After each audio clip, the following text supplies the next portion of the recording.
Hello, everybody, and welcome back to another edition of A Handful of Hope. I am so happy and grateful to have Teri Karjala with us here today, who is a transformational life strategist, the founder of Creative Counseling Center, and Talking with Teri, best-selling author of Beam the Magic of You, Tools to Transform Your Life, with a foreword written by Jack Canfield.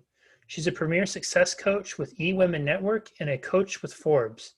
She's been featured in many television, podcasts, and radio shows, including Hay House. Teri is a thought leader in female empowerment and entrepreneurship. Today, professionals and women entrepreneurs hire her to ignite the magic within. Because most are consumed by fear, held back by unconscious limiting beliefs, and lack the tools to get back on track. Teri has combined her counseling background with energy psychology and applied the principles of quantum physics to transform people's lives by clearing the unconscious blocks that hold us back. The result of combining these techniques is astonishing. Teri, welcome, and thank you so very much for being here. Oh, it's such a delight. Thank you. Yeah, it is. And I'm so glad we made this work. The last time we tried to do this, we ended up gossiping for 2 hours and then we never got it recorded. Oh my gosh, it was such a fun conversation. It was like a great time to connect again and, reconnect. Who knew? Yeah, I agree. And I'm so excited for this conversation. I think maybe what we can do is we can start in with just female empowerment. I get asked this question inevitably all the time at workshops.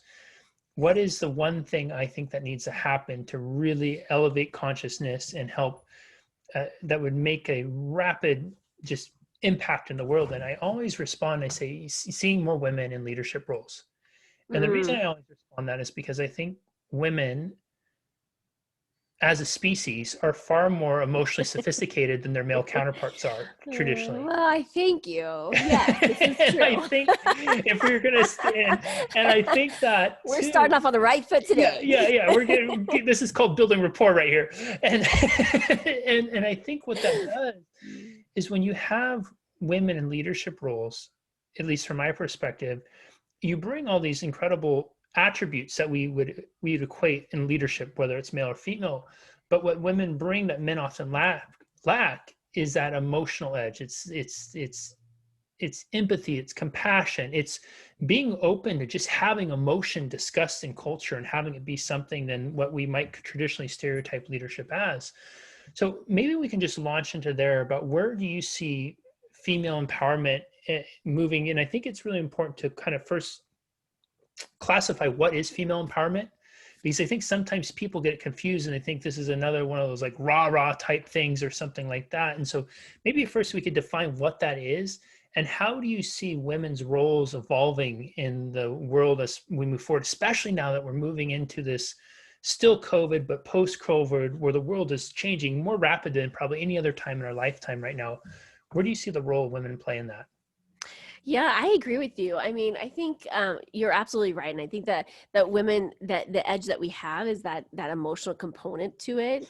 And we're able to package that and lead, lead with love, right? And it just changes the dynamics, right? It changes the dynamics of corporations. It changes the dynamics of, it just really does, and I have a large counseling center, and it was interesting because I was having these really great conversations, and the person that I was talking with, and she's like, well, Teri, she's like, if you ever leave, we need to find someone that can step into your shoes and lead from the place that you've led from, because, you do so much more like these little things that are very, very thoughtful things that really contribute to the company culture. Right. And so I think that's a whole package, and I think for, when we think about women empowerment, I think that's, for so many decades, right, women's voices were not heard, were not, necessarily, that information wasn't necessarily brought forward with, right? And so, I think now that there's such an openness to having, more women stand up with their voices and being heard in the corporate worlds, in entrepreneur world, I mean, it's powerful, and it's amazing to watch, as women, have the confidence to stand up and really, take steps forward. I'm going to be totally throw my male compatriots under the bus here with this, but it has boggled my mind how men have missed this miss seeing this piece for so long, where in the traditional model, right, women are in charge of the home, which is for many Mm-hmm. men, there's so much more difficulty and challenges going on there. And I don't know if I shared this with you, Teri, but I do some mentorship work for a group of widowed men. So these are all men who have lost their spouse anytime in the last, it could be as recently as a couple of weeks ago to maybe in the last decade or something like that. Yeah. And there's probably about, oh gosh, maybe over 1,000, a little over 1,000 men in this group, all varying age ranges, maybe late 20s to mid 80s in this group. And what is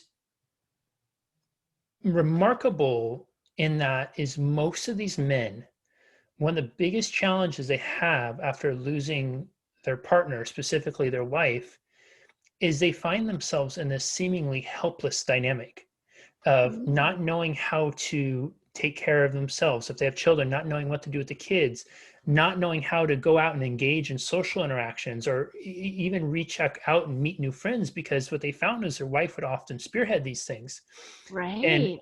the rate of suicide is 3 times higher for men if they lose a partner than for women if they lose a partner, because I think women have forged this so much more of a diverse skill set than men do in that traditional model of men go work, earn money, buy food, come home to home, right? It's still in this kind of caveman dialect, if you Yeah. will.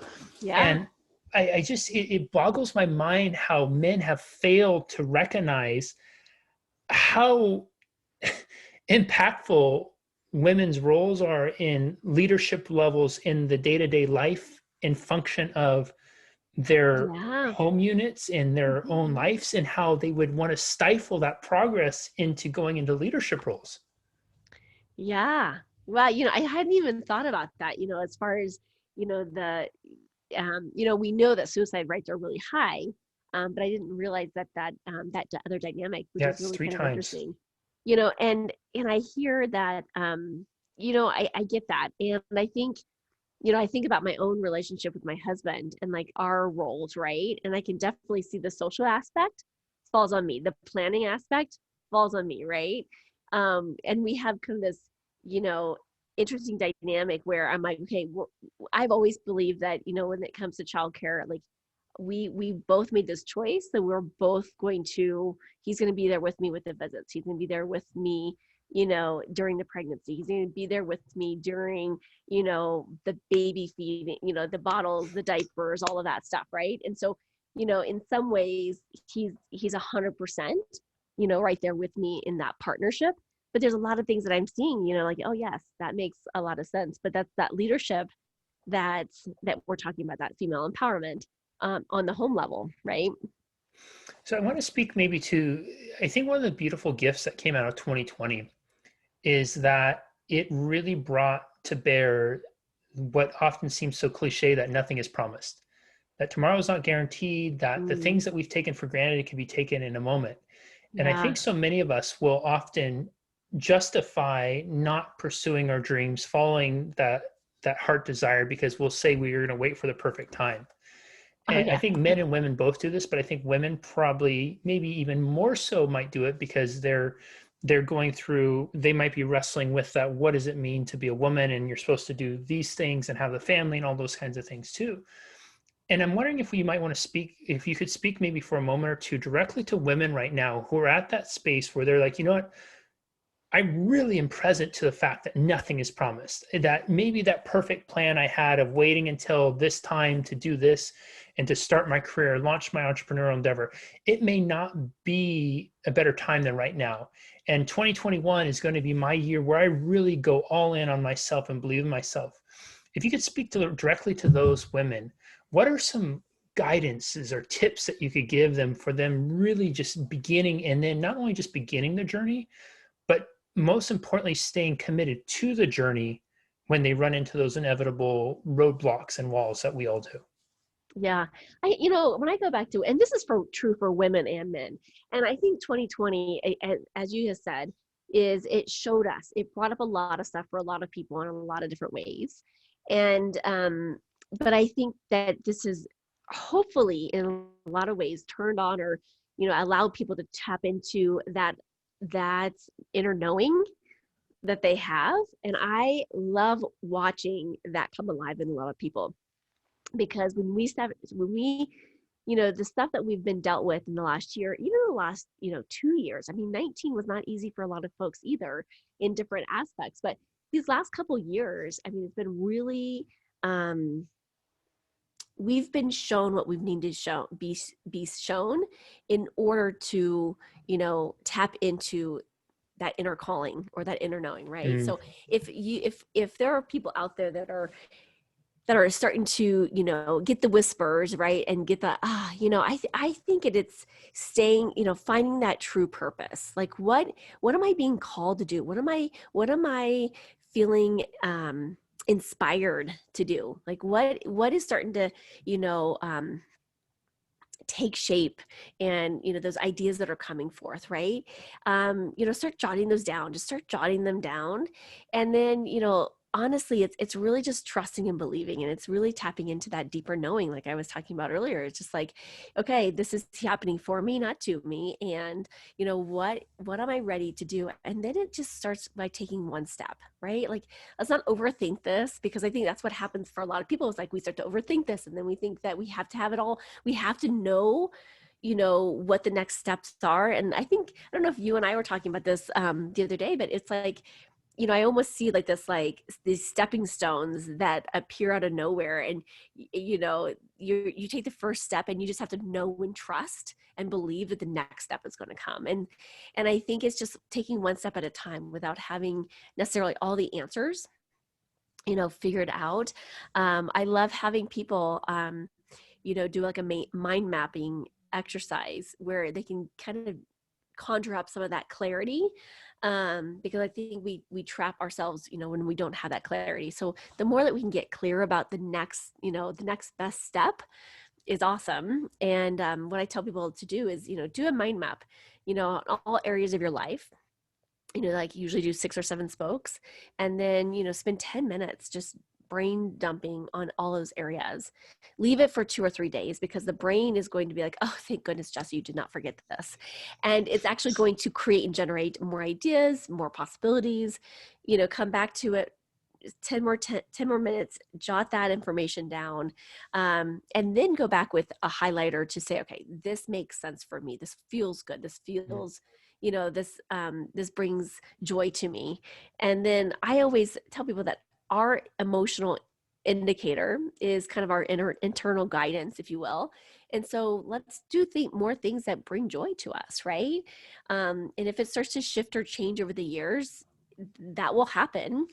But, let us, find that, let's let that joy indicator be our guiding principle, as we move through this, and, taking one step at a time.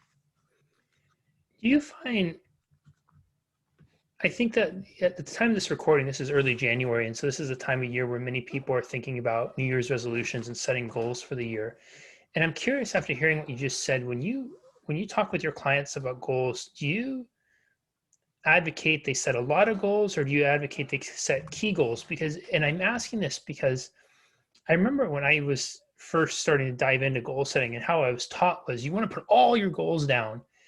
And then inevitably what happened with me, and then I'd see with clients' experience too, is they'd run into this overwhelm, and it'd be one of those like, holy crap, like there's so much, where do I even begin? Yeah. And now I'm thinking that usually, even with all those goals, there's 3 or 4 key ones in there that are the ones that are the most meaningful. And if we focus on those goals, it seems like those goals will actually take care of all the other ones too. I don't know what you... Yeah. So I'm not a big, I love that this is coming up, because I'm not a big fan of goals, period. Because what happens, I feel like, with goals is that when we set these goals, and oftentimes we put these blinders on, and when we put these blinders on, it says, I got to hit this, and I'm determined, which is great, but we put these blinders on. And then we forget around all these other things that are happening, and we don't necessarily tap into what's happening around us, and how we're being guided, and how we're being supported, and other things that are coming towards, right? So I like to use the word targets. So our target is to go for bullseye, right? And if we don't hit bullseye, but if we have, if we have been aware, open to it, we're also going to have all these other experiences, right? I actually, I share an example, like, having Jack Canfield write my foreword, like that was a target of mine, right? But in the process, when I was doing that, I befriended Patty Aubrey. Patty and Aubrey have had multiple conversations together. She's collaborated with me. She's been on my podcast show. She's, then I friended, Jesse, his assistant, and her and I have collaborated on stuff. There's been like 4 or 5 things that have come from that. Even you and I connected through this, right? So Yeah. there's been like this web. And if I drew this out, oftentimes they'll draw this little, one extra, one little thing out. And it's like, oh, I hit the target, but also all this amazing things I was open to experience as well. Right. So, you think about, okay, I'm heading this direction, and then we don't have to, the ego doesn't come in and be like, oh my goodness, you didn't hit the, if someone is, their target is to, make a $250,000 a year, and they hit, 220,000. Most people that have a goal, they're like, oh, I can't believe it, I'm so far behind, versus a target being like, you know what, I did pretty amazing, I'm going to celebrate this as a win. For me, that's a win, right? Yeah. And so it's just a different way of looking at it. So going back to kind of those key targets, it's like, yeah, like how am I going to, move the dial forward, right? And, what is it that I'm really going to work on, staying focused on doing this year, right? And so if we allow ourselves to have that target, and, making sure that we're taking daily action towards that. I created my daily intentions at planners for that reason, because a lot of people will talk about law of attraction and, universal laws and these principles, but they won't take daily action with it. And so we can have a vision board, we can have these goals and targets or whatnot, but if we're not visiting on a regular basis, and we're not like being, tapped into it, then it's like, okay, it's kind of out of sight, out of mind. So by doing this, it's like, okay, I know what I just planned out my entire year a few days ago of all my activities, all travel, all this stuff. So I kind of have an idea of like what this year is going to look like. But I'm also planning a ton of time for things to come up spontaneously, things to, help guide me, in this process as well. And then every day I have my, how am I going to show up? What's my reward going to be? What's, what are those daily tasks that's required of me to get there further, faster? And then, at the end of the day, I look at, what's the evidence that's showing up? And then how do I, what's my gratitude? What am I grateful for? When you say allowing a ton of time for what shows up, approximately like how much of that? I'm really curious, like how much is planned versus what percentage do you allow for that spontaneity or what comes up? Yeah, I would say, I don't know, that's kind of hard to say, because every day I allow in time, for, for me, it comes in a form of a download, and it might be an idea, it might be, and it's like, oh, like, even like, so literally, last year, if you would have said, hey, I'm going to be launching a podcast, I would have thought you were like insane. Like I was like, it was not even on my radar. Never, nowhere did it say in my grand plan or my idea of what was going to happen. And then all of a sudden it was like, things just fell into place. And I was like, oh, I'm launching this. Right. And so I do allow for, some of those things, but I also go back to energy testing. So if any of your listeners when I make business choices in my business, people always ask me like, how have I been able to scale, businesses so quickly? And honestly, one of my little secrets that I use is I energy test it. So I'm always in flow of that, saying yes to what means yes and no to what means no. And I've turned down some really big opportunities, or what I perceived as opportunities. And, 20 years ago, I would have said yes, because I was like, oh my goodness, like these are amazing. But I realized that they were taking me away from what was really important and what was really, leading me to doing some bigger things. So, but to answer your question, I don't know. Like, I feel like I allow in some of that, I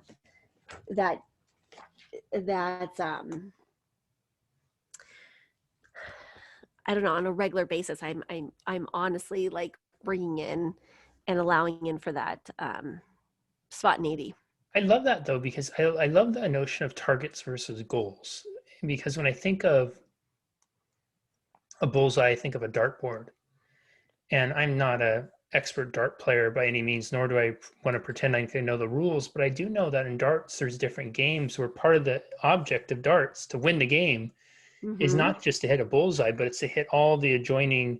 spaces in different random orders and move around and be able to do this and then to eventually move into the center. And I think that's a beautiful almost metaphor for what you're talking about, is because when we're aiming for targets, it allows for this exploratory space. Yeah. And if we miss a little to the left or a little to the right, that doesn't necessarily mean we lose or we failed at our goal. Yeah. What it means is we might just be playing a different game that really, when we come down to it, what's going to make one, I would imagine, a more well-rounded dart player is not just being able to hit dead center every time, but being able to have the diversity and skill set to be able to aim and hit all these different spaces. And it makes them more well-rounded, which I think for most of us, when we're really forming goals, what we're really after is to be more well-rounded, right? I find that people who are wildly successful in business, but then they neglect relationship with self, with others, usually Mm-hmm. end up feeling miserable and depressed in some extent, or vice versa too. The Yeah. ones who I really feel like are hitting that apex of success, the success that we're all really after, where we're not just financially successful, but we're fulfilled, they seem to be the ones who have the most well-roundedness. They're playing a more complete game where they're hitting on all these different spots instead of just focusing on the bullseye every time. Yeah. No, I love that. Yeah, and I agree. Like, and I always use the term. Sometimes I have like clients come to me and like, oh my goodness, I'm showing up in this way and I'm hitting this and I'm just missing it, right? Just a little bit.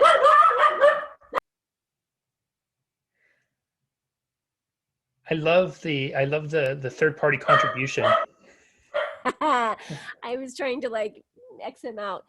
But so they'll say, I'm hitting at this area, and I'm like, oftentimes we just need to tweak it, right? We just have to tweak it, and it's okay. Like now and a lot of times, when we're putting out there our targets, we might have an indication of where we're going, but until we get there, we're like, oh, that's what I thought I wanted. But then now I have more clarity, and now I just need to tweak it a little bit more because I really wanted a spouse that was X, Y, and Z. And I put out there that, and I realized that I wanted X, Y, Z and plus Y, Mm. plus B or something. You know what I'm saying? So we just have to tweak it just a bit, right? And so it's just this like tweaking process of, okay, now we're getting clear. Okay, let's tell the universe, God, spirit, angels, whatever your, go-to is, your higher power, and say, okay, now I just need to tweak it just a little bit more, right? Um, so it is kind of a process. And I think that, during this process, like, we're learning a ton in this process of like, okay, now how can I create that? Right? Okay, I was Mm. a little off, but now how do I tweak what I was thinking, what I was feeling? What is the deeper work that I get to do to be able to, tweak that just a little bit more, right? So I see it as a process, not, a failure of like, I missed it by this much, right? How does fear show up in that process, and how does fear affect one's aim at their targets? And how for inevitably when fear does show up for folks, what are some ways they can address and work through it, or do they work through it? Is there something else they should be doing with it? Gosh, I see this all the time. I mean, I work with high level women entrepreneurs, and fear always is showing up. And it doesn't matter what level we're at, it is showing up at any level. And so, yes, fear shows up for a lot of people. And I feel like it's just a muscle that we get to work with, right? It's a muscle that we get to. So, a lot of times when fear shows up, I tell my clients, I'm like, let's give her or him a name. Okay. Let's give her a name. Mine's Revy, and because she revs me up. And so I used to, believe it or not, I used to be terrified of public speaking. The fact that I would be on a podcast, decades later, like I was like, oh my gosh, right? But I used to be terrified of speaking. And so again, when Revy would show up, I was like, oh, that's just my body responding to an experience, right? And Mm. so then I started like giving her a name and interacting with her, because I'm like, what does she want me to, what is she here to do, right? She's basically just warning me, saying, hey, something uncomfortable, something new, I'm not used to this, right? And so I've had this conversation with her. I'm like, okay, all right, so I understand that you're showing up for me, thank you, right? And I always thank her. I'm like, oh, thank you. Like, you've got my back. Like, you want to tell me, she wants to warn and let me know that there's something coming, right? I'm so grateful for that. Like, right? Like, she's got my back. And so I thank her, appreciate her for, showing up. And then I say, okay, Ravi, I got this, right? So me and her have this agreement that she can have the first 2 minutes of my talk, right? So I've set some non-negotiables with her, okay?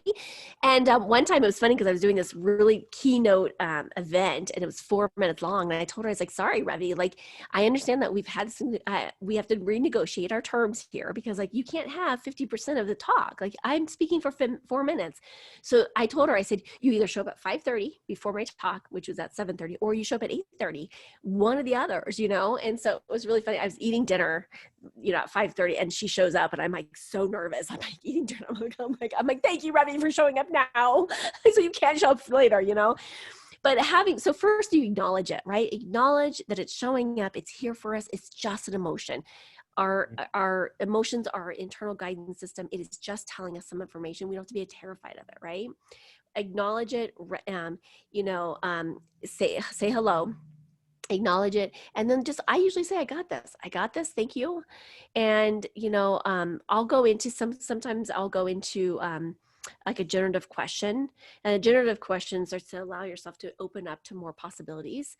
So I will usually state, what if this turns out better than I ever planned or imagined, right? So whether I perceive something as negative, okay, what if it turns out better than I ever planned or imagined, right? Or if I perceive something as positive, perception is reality, right? If I perceive it as positive, what if this turns out better than I planned or imagined, right?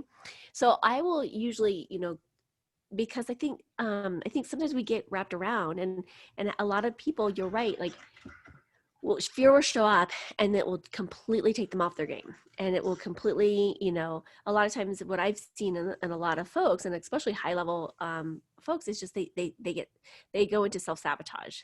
So then they start to kind of back up and like, I'm terrified. I don't want to take this next step. And then they'll find some games, procrastination, whatever that might show up for them as. And so if we can just recognize it, say hello to it, and then, there's an exercise that I do, especially if there's a lot of ruminating thoughts that come up, is, we want to stop those thoughts, right? So those thoughts are not going to help us. It actually engages the reticular activation system. And what we do is we find ourselves spiraling down. So when I tell people, if fear is triggering some sort of thought and I can't get out of that, is how we can stop that is just, if you write this down, interesting point of view, that I have this interesting point of view. And if we say that 3 times, what that does is actually stops the engagement of the brain and stops the reticular activation system going to find the evidence. It stops that, and then we ask the question, what else is possible? And that in itself, if we do that, interesting point of view, that I have this interesting point of view 3 times, and then ask what else is possible, it kind of disconnects us from that negative, and then it starts engaging the brain again back into the positive. And so it can be really profound just to kind of shift the brain right then and there.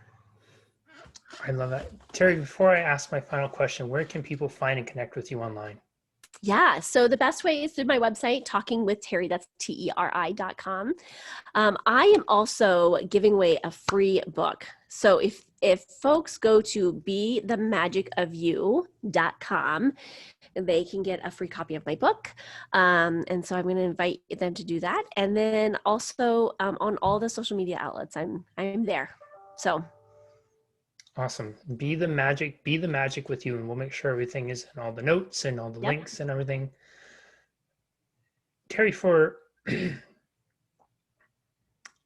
this could be, I'll let you make the call as general or specific as you'd like this to be. I think that, and I'll also say this too, I'm gonna ask this question pertaining to women, and for men listening, I encourage you to not tune out, because I'm asking about women specifically. Tune out what Teri will share, because I think there's going to probably be something you can take away from it, or something that you may be able to use to serve, support, and love the women in your life. So Teri, my final question is this. The women business owners, entrepreneurs, leaders who are listening to this right now or are watching, what is it that they need to know or maybe realize about themselves that they may not quite yet know, or at least at the very least, they may not yet realize about who they are? I truly believe that we are magnificent, brilliant beings, all of us, men, women, children. And there is a deeper knowing in all of us. And it is here and it is waiting to be discovered. And so I'm going to invite people, um, if you have not found that or heard that voice yet, doesn't mean it's not coming, okay? It is there, because I truly believe that we were all born with some brilliance within us, and it's up to us to discover that and then act on it, right? To actually act on it. Because if I truly believe that if we were given this body, we have work to do. And I truly work with, folks that are ready and willing to have a bigger impact in the world. And if that, whether that impact is 50 people, 500 people, 500 million people, right? What is it that you're being called to do? What is it that you've been turning off, shutting off, judging, criticizing, ignoring, because you don't think that you can do it, that you are smart enough, that you're brilliant enough, that you're, young enough, old enough, whatever it is that you don't feel like you're blank enough for? What is it, right? And this is the time. And here's the thing. If you don't take action on it, and if you hear it and you don't take action on it, the universe has this brilliant way of starting out with this really gentle way of just being like, whisper and be like, Jesse, you're supposed to be doing great things, right? And if you don't listen to it, the universe goes, Jesse, and then it says, Jesse, come on, Jesse, come on. And then it will kind of like smack you up and go like, come on, let's do this, right? And then if you don't listen to that, the consequences become more significant, right? It wasn't until I had a severe, almost deadly car accident that it was like, oh, like I wasn't listening, like, right? Like I wasn't listening. And then all of a sudden I had this car accident and I knew right then and there, like very next day, I actually made this phone call and said, this is what I need to be doing. I need to find someone that can help me do this, right? So don't make my same mistake. Listen to what you're being guided to do. It's powerful. I love that. Boys and girls, men and women, my goodness, are you going to want to rewatch and re-listen what Teri had to share with us today? Kicking it off and starting about some of the superpowers that women in leadership possess and the notion of leading with love. My goodness, haven't we all experienced the frustrations building, and 2020 really brought that to fruition about how frustrating and disappointing it is to be working in organizations and in businesses where it seems like we're underappreciated and devalued by the people who are in leadership, that they don't seem like they really have compassion, or do they care about who we are as human beings, let alone who we are as employees. And wouldn't it be wonderful now, maybe it wasn't necessarily okay or cool to talk about love in the workplace pre-2020, but perhaps just now 2020 has got us all to stop and consider what we value more. And wouldn't it be wonderful to ingest a little bit more love into your workplace? What could that look like in terms of nurturing you on your career path? What could it look like in terms of supporting you to reach and achieve the heights which your inner guidance, your inner GPS is whispering for you to follow and pursue? Teri talked about using joy as a GPS. My goodness, what a world that would be is if we all listened and followed our joy. If we took the time to articulate and identify what our joy is, and we really leaned into it, and we did things only as a yes or no. Will this bring me joy? Yes, then lean into it, no matter how crazy or off the wall it may seem. And if it's a no, step away from it, even if it seems like you'd be a fool to step away from, which I love. Teri shared some of her personal experience about that, about saying no to things that seem like they're wildly good opportunities on paper, but it just wasn't authentic and in alignment with who she is and what was most important to her in life. Haven't all of us felt that or experienced that at some time in our life, whether it's our relationships or our work? We find ourselves feeling trapped and stuck in things that we don't want to do, and we know deep down it is not where we should be or what we're meant to do. Perhaps the relationship struggles that we find ourselves in over and over again are simply because we know we're with the person who we're not supposed to be with, yet we continue to settle because we refuse to turn on our inner GPS and allow ourselves to follow our joy. My goodness, what would that look like for you if this year and every year of your life going forward, every day that you're able to draw breath, you choose to draw breath that only orients you towards joy? Whew, what a life that would be. Teri took us on an incredible journey and talked about the difference between targets and goals. And I love the expansion that gave us on permission to really aim, but aim with taking into consideration what's around us instead of having to be so myopically and narrowly focused that we miss sometimes the joy of the journey in pursuit of our goals. We looked at fear, and instead of running from fear or hiding with fear, inviting fear to a conversation, engaging with your fear, not being afraid of it. I love that she's giving her fear kind of boundaries with it. If she has a speaking engagement, telling her fear, you know, you can show up here, you can show up here, but not here. And then having that kind of relationship with your fear and extending that invitation, what it does is it creates this beautiful opportunity for, it sounds like, her to learn and grow from her fear instead of what most of us do, which is turn and run from it and often find ourselves as the ostrich with our head buried deep in the sand, life whisking by because we're too afraid to pull our head out and see what's going on. How much of our lives are we missing and have we missed out on because we've allowed fear to take the reins for too long?